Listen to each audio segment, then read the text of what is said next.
Hi, I'm Amy. I am Chinese American, a former nonprofit director, a lecturer, an elected member of the Democratic Central Committee for the county, a journalist, a founder of the Get the Flock Out campaign, a resiliency educator of 30 years. I am running to bring a fresh voice to the council. Every member on council right now was backed by the real estate industry to get into that seat. We need a change. I'd be honored to have your vote. Thank you. Hi, my name is Joy Schendeldecker. Oh, my timer's not started yet. I can sneak in more words. Okay, thanks. Joy Schendeldecker. I am an artist and an educator and a shelter worker. 15 seconds. I'm running again because the issues keep bringing me back to politics and the people that I care about. People that I know, people that I don't know, everybody in this city, we all need to be taken care of. Oh, no, please, no clapping, okay? We will ask you to leave. My name is... Sorry, yes, do sparkle hands. Okay, no, but really, no interrupting. Hello, everyone. It's great to see so many people here. My name is Chris Crone. I'm running for mayor of Santa Cruz. I've got 30 seconds. So first, I'm running because I was inspired by the election of Zoran Mandani, who's someone with vision and purpose. Second, because Santa Cruz was put up for sale by the current council and mayor. Third, because environmental protection has become a euphemism instead of an everyday policy. And fourth, I'm running for mayor to call out the record of the front runner in this race, and I hope tonight's discussion will shed some light on that, because Santa Cruz is not for sale. No clapping, no clapping, no clapping, no clapping. Thank you. Jillian. If you want a mayor who will never compromise on retaining public hearings for large housing projects, who will challenge with evidence the myth that building more and more housing will lower housing costs, who will slow down the pace of overbuilding, the only local control the state has left us, then vote Gillian Greenside for mayor. No clapping, no shouting. No, it's not a joke. We will ask people to leave because it interrupts and it's disrespectful to the candidates who are here. So please refrain from using your voice. Hi, good evening, everybody, and thank you for being out here on this beautiful night and participating in democracy, and thank you to Lookout for hosting. I'm Ryan Coonerty. I'm running for mayor. For the last couple months, I've been out walking, knocking on doors. I hear the same thing almost everywhere. People love Santa Cruz. They feel lucky to live here, but they feel like the basics aren't being done. They want to see a government that shows more progress, comes together, and I believe that if we come together, people are ready to roll up their sleeves, and I'm ready to work with you to improve Santa Cruz. Thank you. Okay.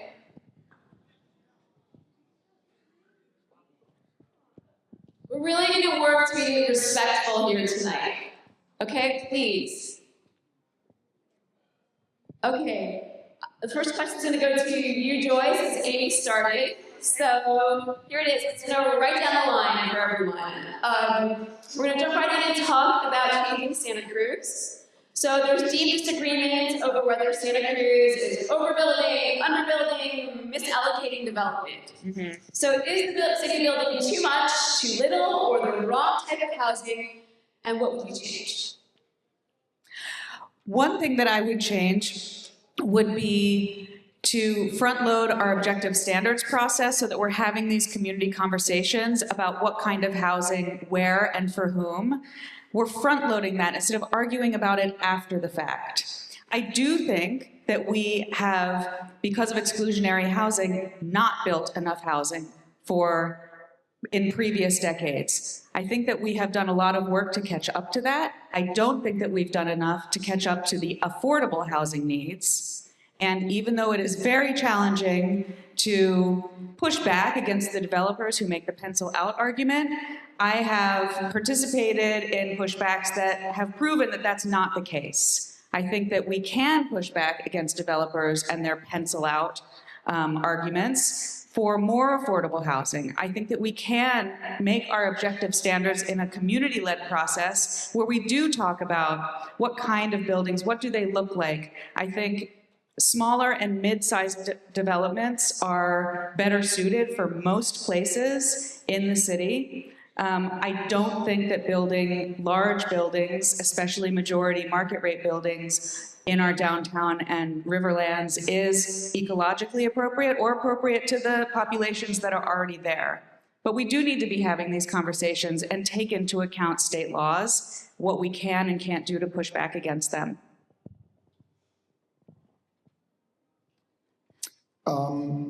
You know, it's no secret that one of the reasons I'm running is because we're not doing very well with our building in Santa Cruz. We are building a lot more luxury apartments than we are affordable apartments. And I think the builders are taking us for a ride. They're using the whole notion of affordable housing and building, just look at River Road, for example, 175 units, 20 are affordable and the others are out of sight. But what and also what's affordable? Exactly, there's how many different definitions of affordable? I would say, raise your hand if you think there's too much overbuilding right now in Santa Cruz. This is what I would do. I would go to the people and I'd have a town hall meeting and I would interact with you. And I feel like this council's hiding, and they're hiding in closed session, and they're hiding, you know, we have a Wall Street right now. Not only is Wall Street here in terms of money and throwing money at us, we have a Wall Street right now on Pacific Avenue. That big building, I mean, the one that's affordable without any balconies, the place next door, 206 units of market rate housing, not one affordable unit, they have the balconies. Thank you. Please do not clap.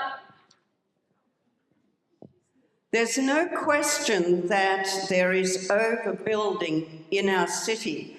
The problem is people interpret that by thinking that we can lower the height. We can't. Those 6, 8, 11-story buildings are set by state law through the density bonus. So if any candidate tells you that we can have them smaller, we can't. What we can do is reduce the pace at which the city is building, is approving, sorry, the city doesn't build, is approving building permits. We have built double the number of required housing that the state required in the last cycle, and in the current cycle, which has 5 years left out of an 8-year cycle, we have more lined up at City Hall than the state requires for the whole 8 years. It's going too fast, and that is something we can control. And then there's a question, we actually have built quite a bit of affordable housing. Who is it going to? My push is that it should be going to local workers, and yet the city has no data to demonstrate that that is what's happening. That is not okay. We cannot provide affordable housing for the whole county. We're one small city. This has to be spread throughout the county. Thank you. There's 3 sets of housing issues that we need to talk about. The first is the housing downtown. It is appropriate if we're mandated by the state to build 3,000 units that we centralize that in the downtown where people are close to transit, work, all the various services. I think the designs could be much better and much improved, and getting involved in an objective design process earlier would be much improved. Just to be clear, 60% of the units are below market, and every project that you see being built right now is an affordable project because the market rate projects are not being built for all the reasons from the chaos of the Trump administration. The second one is the housing along the corridors. I believe that the projects proposed by Workbench and at the 831 project, even though that's affordable, are way out of scale, way too few setbacks and too little parking, and are unacceptable for the way that you interact with the community. The third is how much housing is being built by UCSC to house their needs. I was involved in a lawsuit that sued UCSC to build more housing. The city is currently involved in a lawsuit that's hopefully forces the city to build more housing, or the university to build more housing so that it reduces the impact on our families. Finally, we need to push back against some of these state mandates. If we meet our goals, we should get local control back, and student housing should count as our housing numbers. Right now, we're being punished for having to provide both. Student housing is housing, and it should reduce our burden.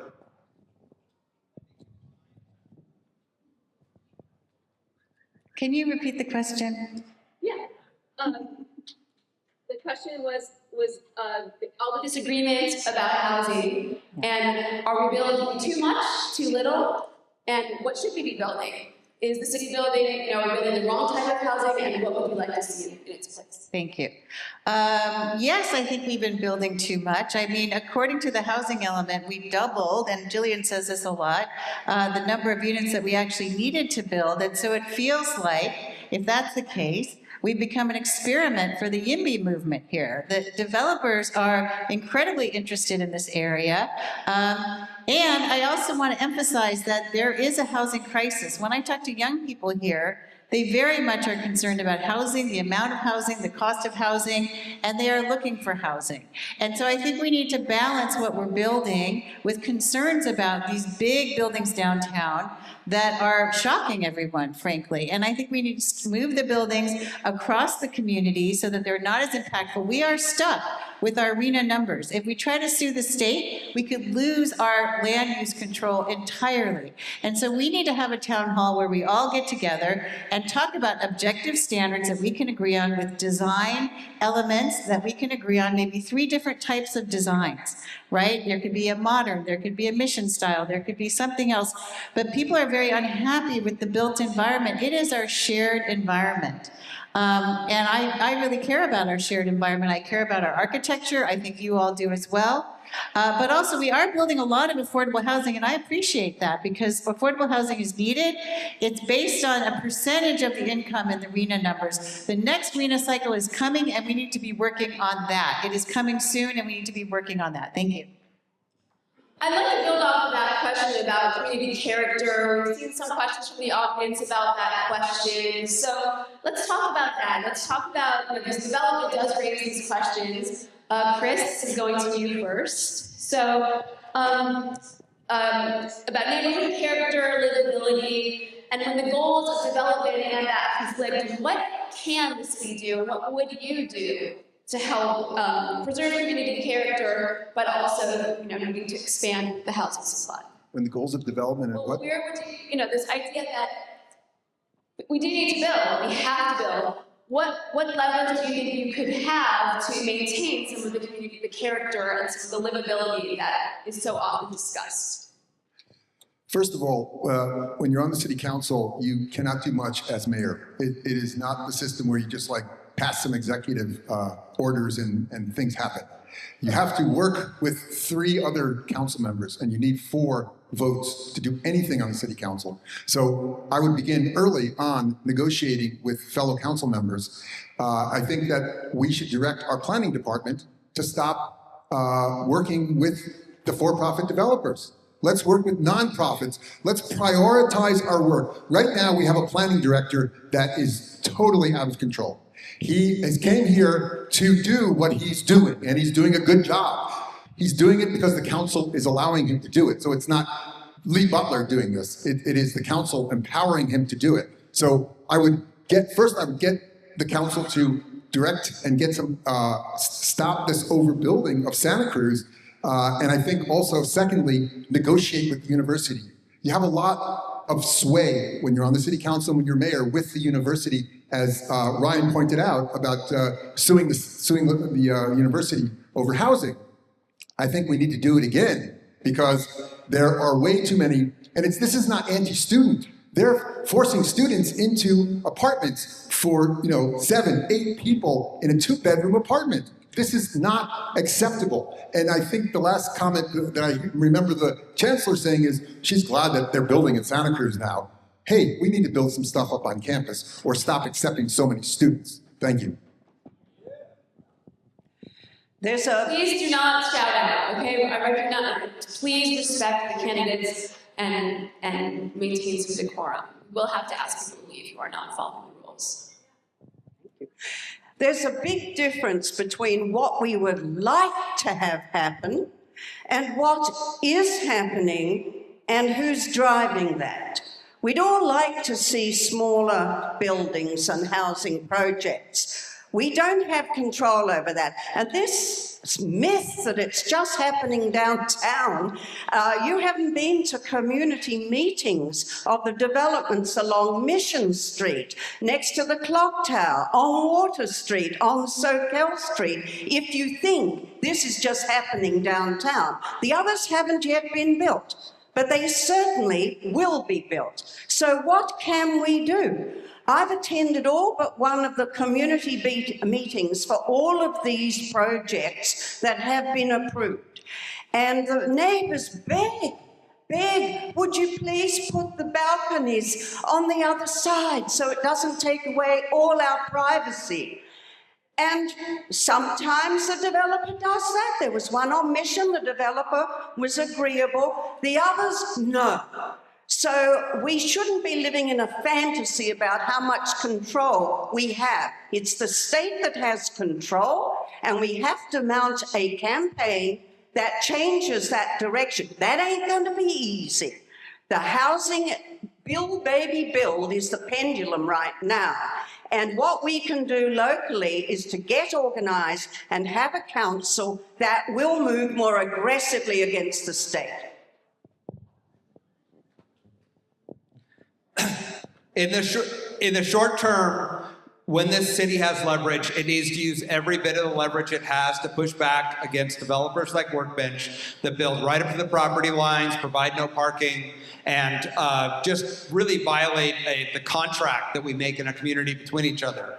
I think the council appropriately sued Workbench over the food bin project. We need to look at similar actions for other projects that are also out of scale and out of line. But Jillian's right that the power has been taken away, and the state legislature is currently considering 6 more bills to take away more local control, to make it even harder to push back. I think we also do need to go up and make this case to both get some control back. If you are a good actor, if you are doing your part, those cities should get some control back.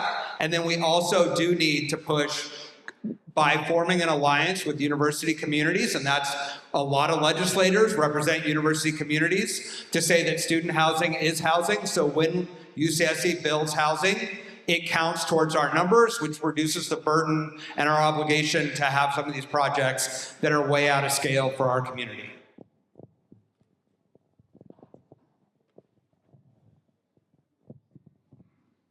Oh my gosh. I definitely need the question again. So I know it's about housing. It's a lot about the character, how we can maintain character, and yet also we're building, we keep on building. So how are you going to balance that? We have to build. What are you going to do? So we have this thing called objective standards for design. And that is what every developer is supposed to adhere to when they build. And that is where we need your input. We need to, I think there's a lot of confusion about housing. Do people know what RHNA numbers are? We need to tell people what RHNA numbers are. Regional housing needs allocations. This is what the state tells us we need to build. Market rate, affordable, lower than that, lower than that, lower than that, different tiers. We all need to understand so that we can be a part of pushing back on the RHNA numbers, which has to happen now.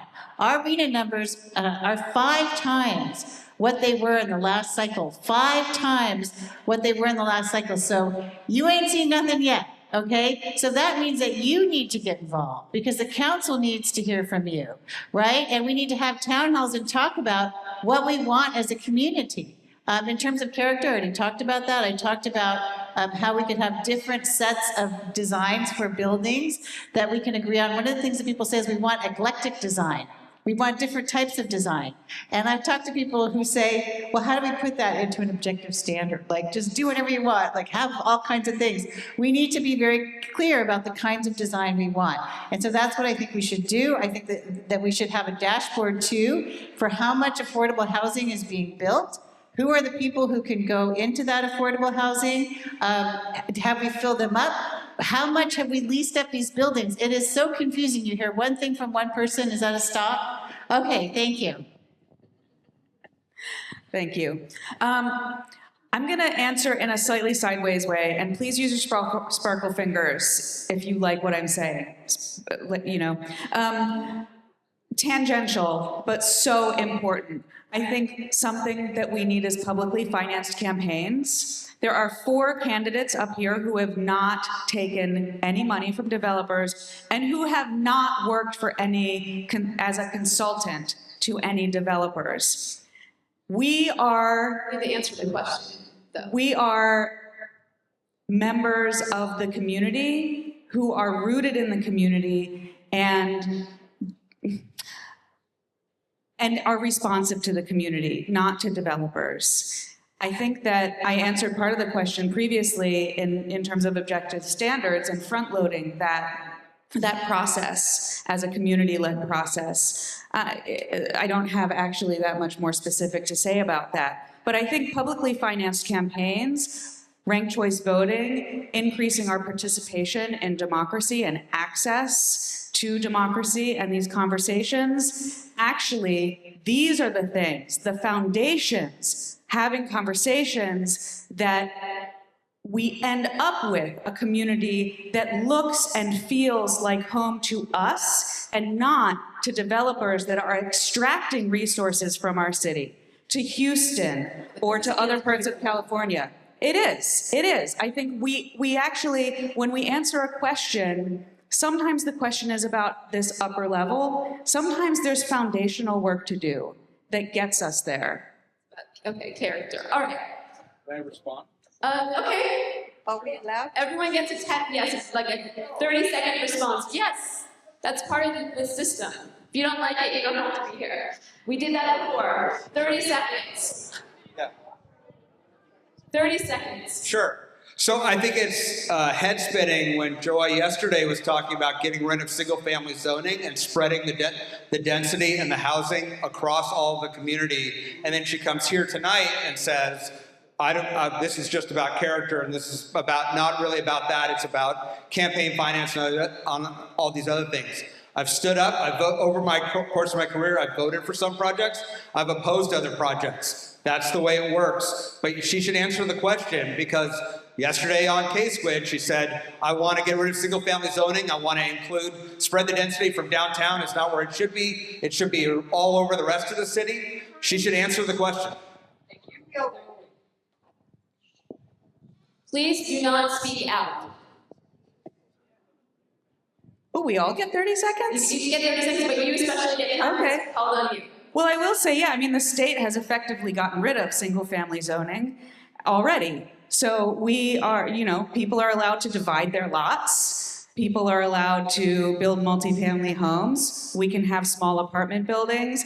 Single-family zoning was racist and classist, and we need to face that. We have to face that. And that does not mean that we need to lose the character of our neighborhoods. Our neighborhoods are already, all of our neighborhoods filled with a whole variety of housing that's for everybody. Thank you.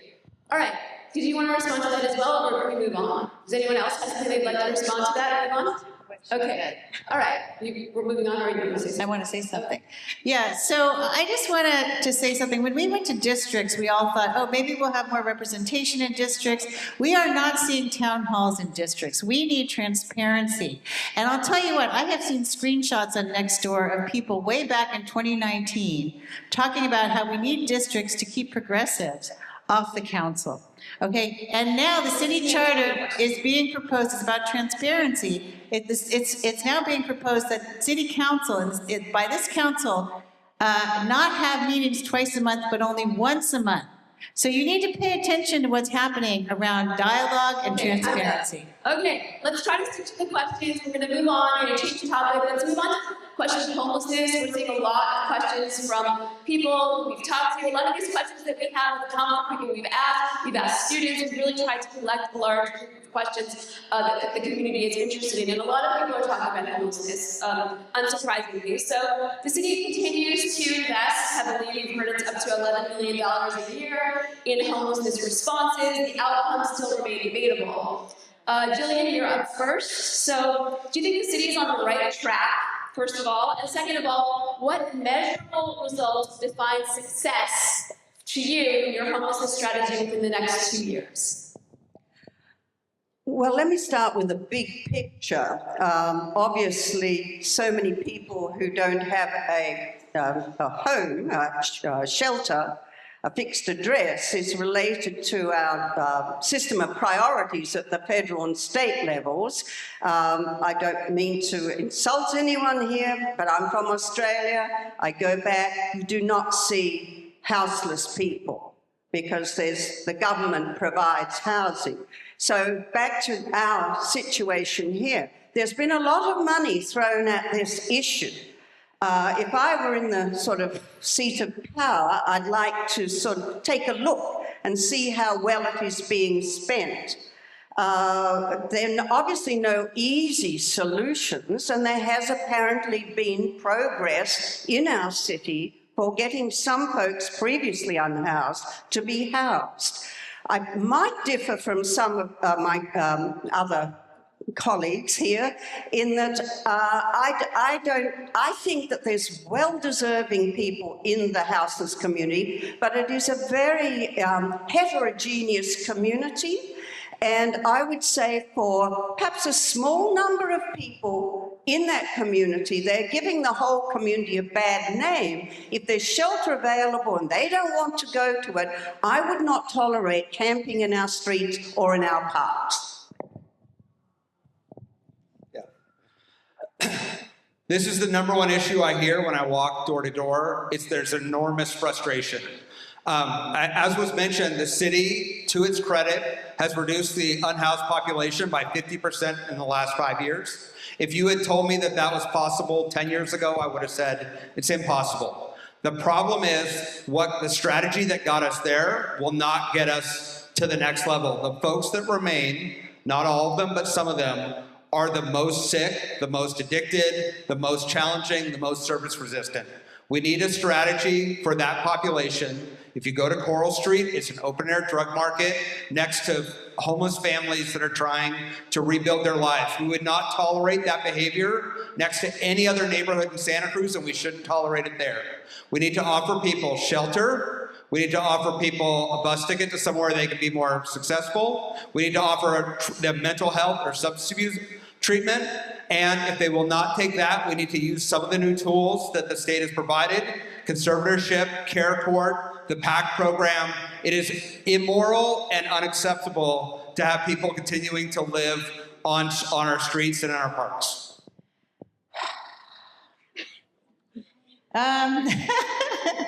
I mean, I care a lot about this issue. I don't like the way we talk about unhoused people sometimes. I've worked with a lot of people in the jails. I know that everyone has the potential to be resilient, to change. It's just a matter of time. It's a matter of the right situation. Right now, the city is considering cutting the Armory, the 24/7 safe parking program, which is one of the very few programs that we have in our city, where people can stay in their cars overnight and get stabilized. And so we need to look and understand what unhoused people need to get stabilized. But talking about them as if it's immoral for them to be in the streets and then saying they have to go to care court, which is not working. Care court came in with a lot of fanfare, and literally 20 people throughout the whole state have gotten to the end of care court. Fundamentally, it's unconstitutional. And so what we need to do is work together. I talked to one neighbor when I was canvassing who said, I hate these divides. Homelessness is a problem for me. I said, look, homelessness is a problem for me. So we both want people off the streets. Let's figure out how we can work together to get that done and not just keep bickering with each other and judging people who are currently unhoused. Heaven forbid it was me or a family member who was unhoused. And I've talked to plenty of people who have family members who have been unhoused. And they care very deeply about which services are offered. There's much more I could say, but my time is up. So I work at the Armory Overlook Shelter, and I also work for the extreme weather shelter during the coldest, wettest times of the year. These programs are wonderful. I want to take some responsibility with other community members for the RV safe parking program existing. We made that happen. Community members made that happen when City Council was writing and passing a camping standards and services ordinance and an oversized vehicle ordinance to ban people from our streets. Not everybody can go to a shelter. There are spaces available, a few at a time. There are also hundreds of people in our city that are not welcome at those programs at this time. They need time and space for healing, to get treatment. Our council, our board of supervisors, they are voting to eliminate the vacant behavioral health spots that have not been filled. The workers. We are already in a crisis of behavioral health services at the county. And when we have austerity measures, who loses first? The poorest people, the people with chronic illness and disability. Our elders, many of my clients should not be in a congregate shelter. They should be in nursing homes. They should not be committed.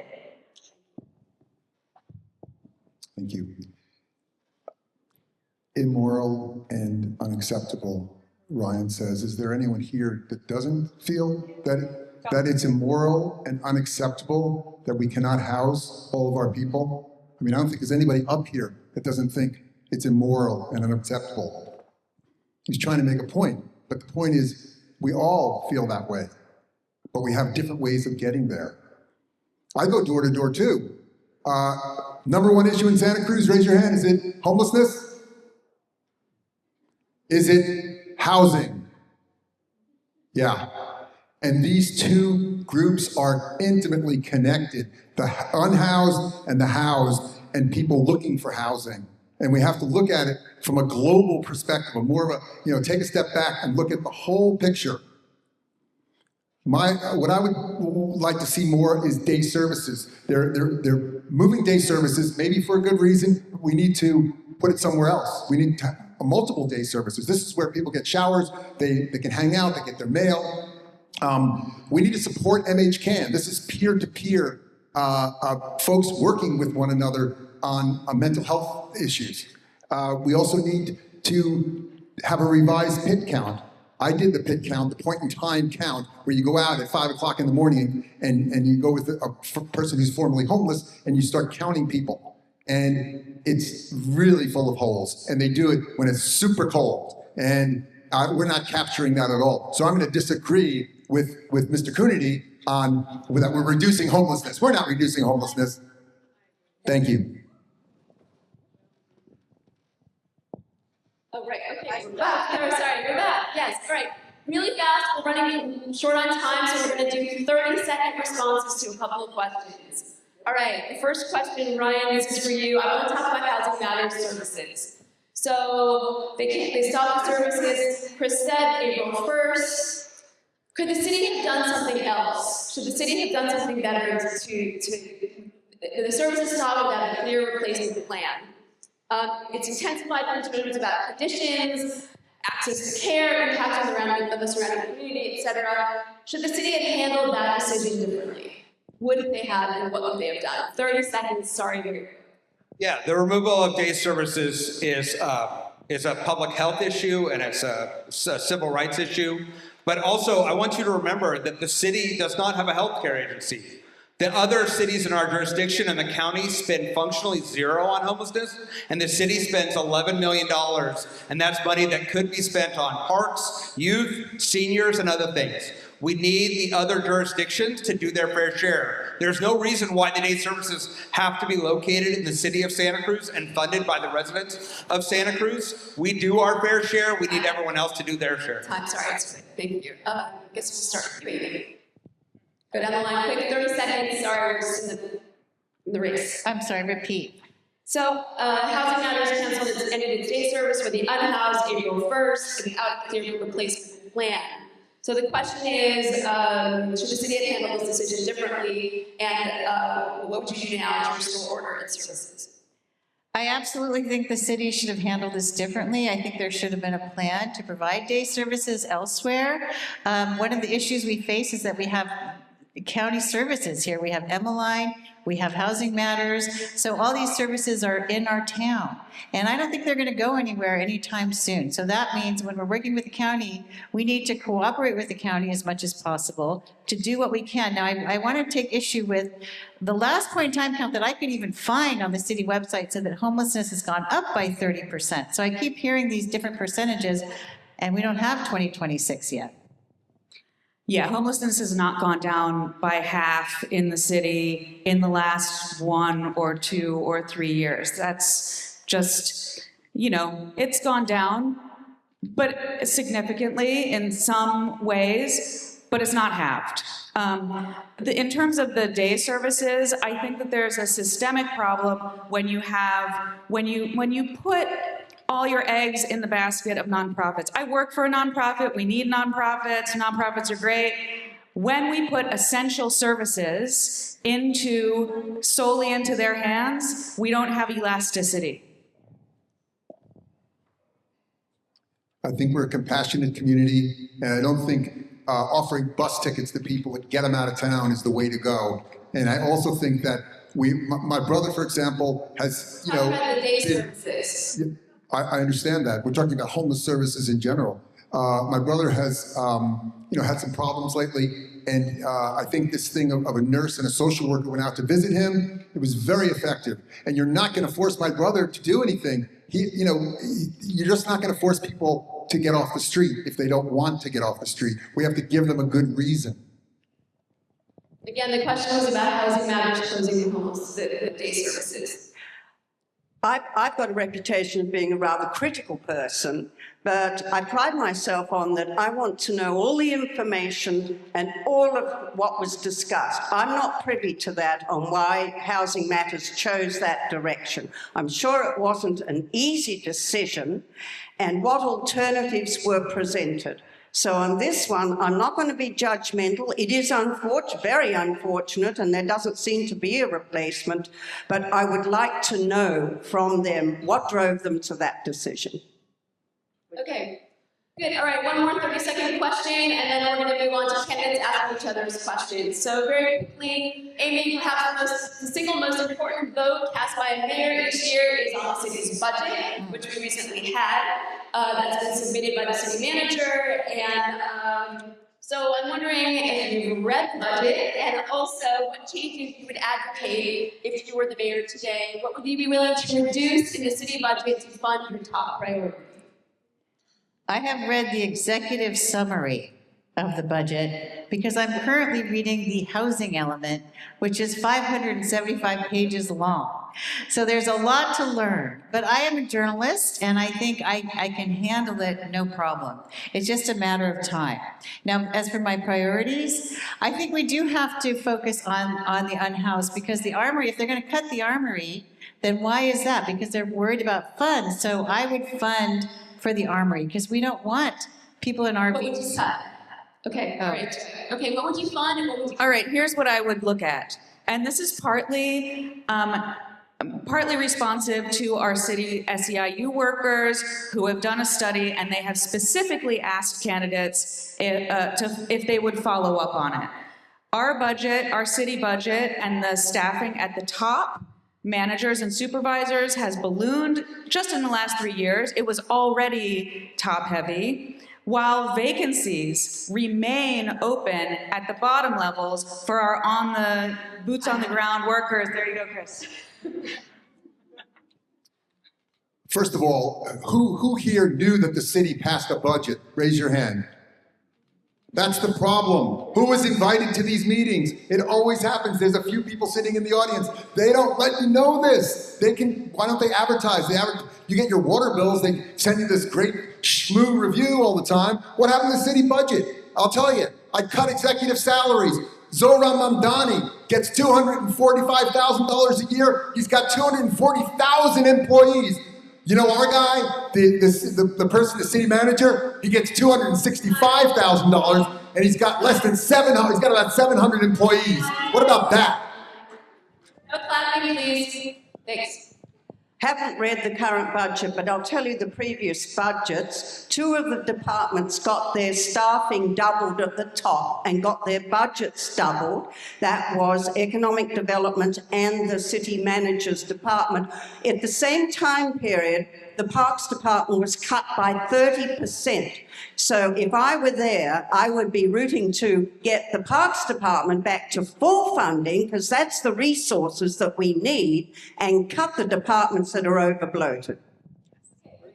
Ryan, last question. Yeah. Budgets are not line items, they are investments and outcomes. I would have a dashboard that shows folks exactly what they're getting. Is the crime rate going up? Is the crime rate going down? Is the response time improving? Is the response time slowing? How fast are we getting small businesses permitted and through the system? What is our unhoused population and what are we doing to address it? When we have those numbers, then we set the budget. You don't start by setting a budget and then hoping that you're going to get the outcomes you want. All right, let's move on to candidate questions. So, where are we? Is it Joy, your turn? I don't know, I guess so. So, okay. Okay. It's yours. Okay, Joy. Let me check my notes here. Being a little Gen Z. Right. You guys were supposed to laugh at Say that. who you're addressing it to. I'm addressing Ryan, and I really don't want to pile on. I'm not trying to pile on, honestly. And it's an honest question that I could ask of anybody up here. But I have heard you say several times, including today, that the city of Santa Cruz is spending too much on homelessness response. That $11 million, previously I heard you say $15 million. By the way, much of that money comes from the county, which in turn gets it from the state. So it's not like it's coming from your income or property taxes directly. Or from sales taxes directly. It's a mix. It's a mix of things. And you've pointed to progress, although I looked at my notes again, and actually between 2024 and 2025, homelessness in the city of Santa Cruz specifically did go up. It went down in the county by 20%, but it actually went up a little bit in the city.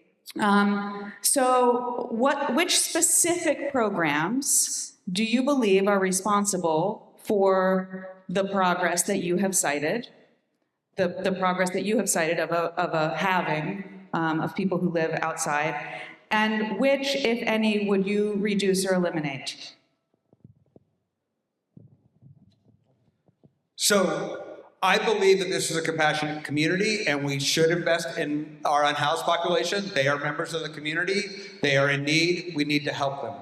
I believe that honestly, the programs you work in are great programs. You cannot simply do what other communities do, which is drive unhoused folks out of your community into somewhere else or just hope they go away. You need to offer people shelter treatment services. I believe that to the extent when we get them into shelter, that we need to have caseworkers to get them then out to somewhere else. If we have 400 beds in a shelter and everyone stays for a year, then we have 400 beds. If after 6 months they can find something else, then we have 800 beds. If after 3 months, then we have, I'm bad at math, like 1,200 beds, right? And so we need to get people through that system better. And then we also need to recognize that we have folks who are resistant or unwilling or unable to make that choice. And I believe that we need a different strategy for them. We cannot throw our hands up and say, well, that's too hard, or we're going to wait until they're ready, or anything else. Like, these are the streets that, specifically, the children who have been unhoused, who live in the Reveille Family Shelter, they have to walk down Coral Street to go to Harvey West. They have to walk down Coral Street to go to school. We cannot allow that in our community. Great. Thank you. Chris, your question? Well, I am going to pile on. I'm going to stand up for this one too. because I didn't even get to say that there was a charter amendment that you all should be paying attention to, that the city council is pushing through, and it's going to give the city council the ability to raise their salaries anytime they want. So just follow that one. Ryan, according to your 700 form, which lists candidate jobs and finances, you received between $10,000 and $100,000 from the real estate entity Red Tree Properties, and between $10,000 and $100,000 from developer and fixer Owen Lawler on the downtown hotel project, I assume. And you received between $10,000 and $100,000 from Pebblebrook Hotel Trust in Bethesda, Maryland. You also work developing properties in Santa Cruz for Nielsen Architect. And you're public about your plan to demolish your family's one-story jewelry store to build a 7-story housing development next to the Palomar. You have raised over $55,000, at least, so far in this campaign, well over the campaign finance limit. And your donors include a large number of realtors and developers. Here comes the question. Many of them will likely come before the next mayor. When your friends, family, and developer colleagues appear before you with their projects, what will you say about why you're recusing yourself? And how can you represent Santa Cruzans who want to see public oversight of development if as mayor you can't vote? I can repeat the question. No, yes, that was a lot longer than what you said, so. Okay. Let's walk through a couple of these projects so we can get a little bit of facts on the table. So the Delaware Edition is a project that was approved on the west side. The UCSC wanted to fund it and build it. UCSC wanted something, the Red Tree Properties wanted something, the city staff wanted something, and city council members wanted something different. They brought me in to negotiate an agreement. We ended up building the Delaware Edition. You can see it, it's going to open next year. It's 400 students, 65 units for faculty and staff. That's more than 100 homes that working people will not have to compete with UCSC students and with faculty and staff for. It makes it easier. We all talk about we want the university to build more housing. The university builds more housing. It's a net benefit. I worked on projects that I thought were good for the community. If you ask downtown business owners what they most need, in addition to addressing homelessness, they need a downtown hotel to bring in shoppers into downtown. If you want movie theaters, bookstores, restaurants, all those things, you need a downtown hotel. If we want to give raises to SCIU, the next raise for SCIU is dependent on that hotel being built. These are all good projects that I believe benefit the community, that I tried to play a role. Going forward, I will not play that role. I will represent the community and I will engage. The project at Del Williams, just very briefly, was signed 2 years ago, where my mother-in-law and my wife signed an agreement with a nonprofit developer to build 100% affordable senior housing in the middle of downtown, where seniors can walk to Trader Joe's, they can walk to medical care. We are not involved. We are not involved in that project in any way, shape, or form. We are selling the building to allow seniors, local seniors, to be able to stay in this community. Time. And I thought it was an important question. Thank you. Okay, thank you. Well, do I get 30 seconds? Okay. My comment would be the Cruz Hotel is being built by Stephen Chang. He's a Brooklyn developer. And they had to sell 2 parcels. 2 parcels were in that development where the old Santa Cruz Credit Union was. Okay, they had to sell that. Thank you. Thanks, Chris. Thank you. Okay, Jillian. It was zoned for housing. That building was zoned for housing. Okay, it's Jillian's turn for a question. Okay, let's settle down, please. Thank you. Okay, let's have quiet, please. Thank you. My question is for Amy.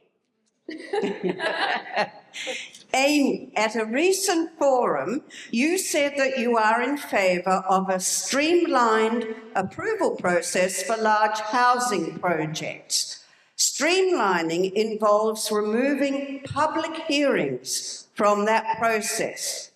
Would you consider changing your position if you knew how very unpopular that city proposal is viewed by the community?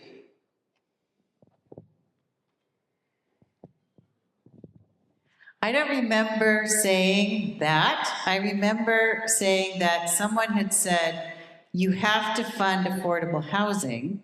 And I said, actually, you don't, because if you streamline it, it can come online faster. I support public input into developments. So I think that if we want more affordable housing, we have to look at how we can help those developers. I think we need affordable housing. I was just down on Coral Street myself. I walked there, down Coral Street, I was fine. I went into the new housing project that is being built there that is a beautiful thing. People are going to live there who have mental health problems, who have addiction problems, who have disability problems. It's a place where people can go and start to heal and get their lives together. I support affordable housing. So I don't remember saying that. If you heard me say it, I apologize. What I said was there are ways that you can build affordable housing, but I am very clear about how I feel and the community feels about housing in this town. If there's one thing that people are very upset about, it is all the housing. Now, Russell Boucher is here. He created a model of how the town would look. I don't know if you remember this. And people were ridiculed and laughed at that he was bringing this around. Okay, that's why I'm not so surprised by downtown. This was like, 4 years ago. So we need to understand that things are changing now, and if we want to affect things, we have to change the RHNA numbers, okay? We have to get involved. We can't just complain. Okay, Julian has one quick response, and then you've had a rebuttal yet. A quick response. The city is proposing a streamlining process for the whole city. We've got the green overlay zone, which removes public hearings, but this is for the whole city. So what I hear from Amy is that when the city proposes this streamlining process, which involves removing public hearings, that you wouldn't favour it because you are in favour of keeping public hearings. Did I interpret your answer correctly with saying that? Okay. Thank you. Okay, Ryan, your turn to ask a question. This is so fun, everybody. All right. I say that sarcastically. Okay, my question is for Chris Crone, but I invite Joy and Amy to answer it as well because I believe you all share the same position on this issue. When I go door to door, the number one issue is the impact of homelessness on our shared spaces. People are upset about encampments where it seems there are no rules or consequences, even though we spend significant funds and provide significant shelter more than any other jurisdiction around us. They support restrictions on unsafe, oversized vehicles that park for days in their neighborhood and dump waste into our bay. And they want compassionate care that helps people and leads people to better outcomes for our community as well. You support unmanaged encampments like the Ross Camp. Chris, you voted multiple times to keep it open, even as people were dying inside and millions of pounds of trash was being put into our river and bay. It's one of the reasons, in addition to not supporting women workers at the city, that you were recalled. In this campaign, Chris, Joy, and Amy have all publicly stated that you want more encampments throughout the city. It's in the Santa Cruz Local Candidates Guide, including one encampment in every city council district. Setting up encampments through the city is your homeless strategy. In addition, these three candidates have opposed common sense restrictions that were proposed to the Coastal Commission, set by the city, on RVs and campers camping in our neighborhoods. Okay, the question. Yes. So the question is, your position on this critical issue seems to be wildly out of touch with what voters want. And I want to know how you justify your position, considering how far out of alignment you are with the will of the community and the obvious negative impacts in our community. Chris, that was to you, but Joy or Amy, if you want to respond to you, may.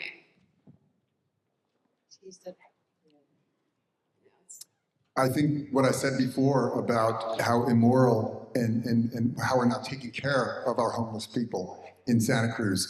I do think Coral Street is an abomination, and it just is there right in front of us all the time.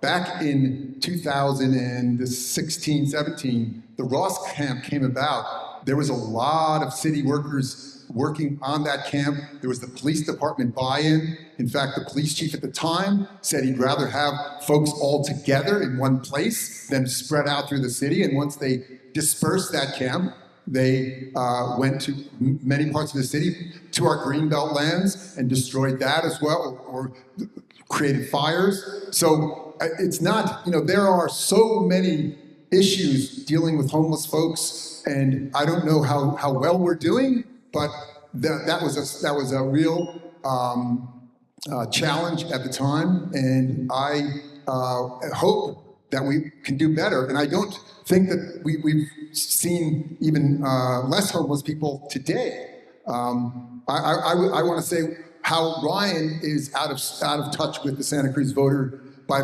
supporting the surveillance state. You voted for a resolution banning ICE from the Santa Cruz courthouse area.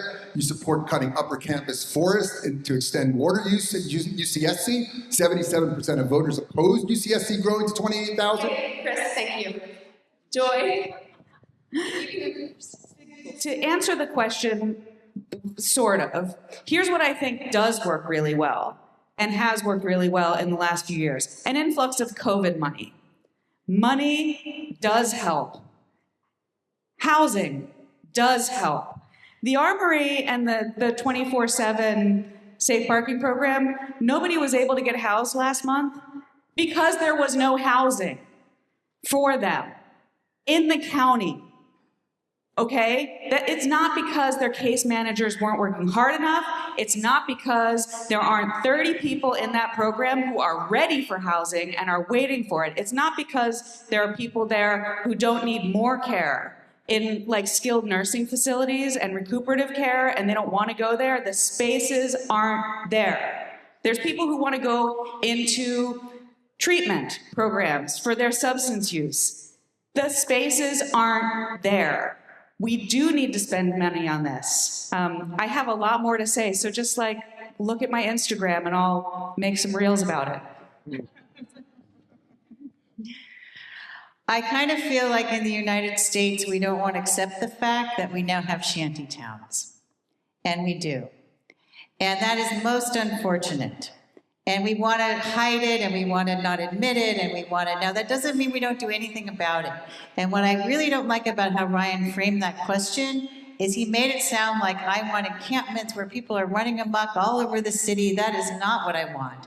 When Coral Suite is swept, where do those people go? They go into the Pogonip, they go into the other parks, they go into the other neighborhoods, they go downtown. So what I'm talking about is, can we provide some form of shelter that is managed or semi-managed, because people need to feel some empowerment in their living situation, that is not all concentrated on Coral Street or in the downtown area, which is what business owners are complaining about all the time. That means we need to take some risks with some pilot programs where we have, for example, tiny homes, where we have, for example, cob homes that they're building now in Aptos for unhoused people. We need to work with the churches to have those spaces. So that's what I was talking about, and I kind of resent the way the question was framed. Okay. Amy, your final question, ask her. Okay. Oh gosh, we're ending on a high note. You should ask us what we like about each other. Okay. I was trying to get there. Okay. Oh, you were going to get there? Oh, okay. All right. Ryan, I am sorry. And I say this because this is one of the reasons I ran. Because this is a deep concern for me, and I felt like Ryan wasn't on the same page with me, and I am a constituent as well as a candidate. The current administration is authoritarian, bordering on fascist. They are virulently racist and misogynist. You are on record as having voted for law enforcement cooperation with ICE, for supporting a governor's race candidate, Matt Mahan, with huge amounts of tech MAGA money behind him that is actually now dark money, and for being pro-surveillance both with PredPol and for ALPRs. Surveillance is the tip of the authoritarian spear. How do you square these stances, past and present, with your stated goal of protecting our most vulnerable, which includes women like me, immigrants, transgender people, LGBTQ plus people, so many people who are very scared right now? Thank you.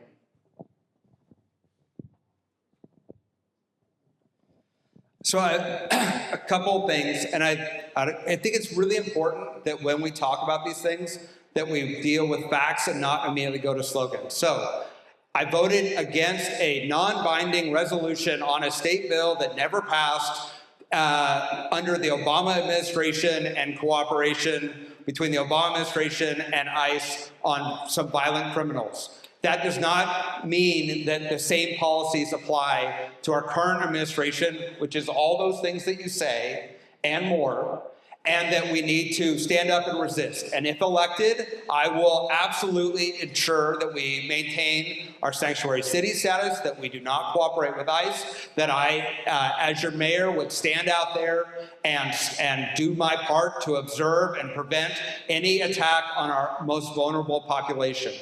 On ALPRs, it's amazing because it's the thing that you tout as your most greatest accomplishment recently, and I want to give you credit for mobilizing the community. And what the council, principled compromise that the council came to was to end the contract with Flock, but leave the door open for ALPR systems as a tool that our law enforcement says they need if it does not share information with federal officials or law enforcement doesn't share our values. That is the position that I hold.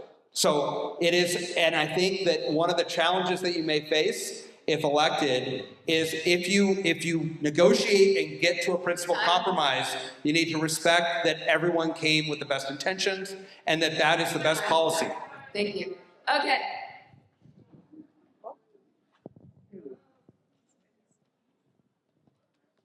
Okay, let people answer questions, and please know obscenities, and it's really inappropriate for our forum and for everything that we're really trying to do here at Lookout. All right, we're gonna end. This is the last one. We're gonna do a quick lightning question, simple question. I've lost track of who's up. Amy, you want to go first? All right, what is the most Santa Cruz thing about you? I mean, I think right now playing the ukulele at protests is the most Santa Cruz thing. All right, there we go. Oh my God, I don't know. Yeah, I do. I really love, these earrings are from Camouflage. Camouflage is very Santa Cruz, and I do have a great earring collection. I have a great yoga class at London Nelson. I also meditated inside, and I do a lot of hiking. I swim in the ocean at Cow Beach year-round, no wetsuit, and you're welcome to join me Wednesday morning at 9:20. I'm not that Santa Cruz. My kids are sixth-generation Santa Cruzans, and to watch them experience many of the same activities and parks that I got to grow up in and my wife grew up in is an amazing experience to watch it across the generation. Thank you all so much for participating, for being out here.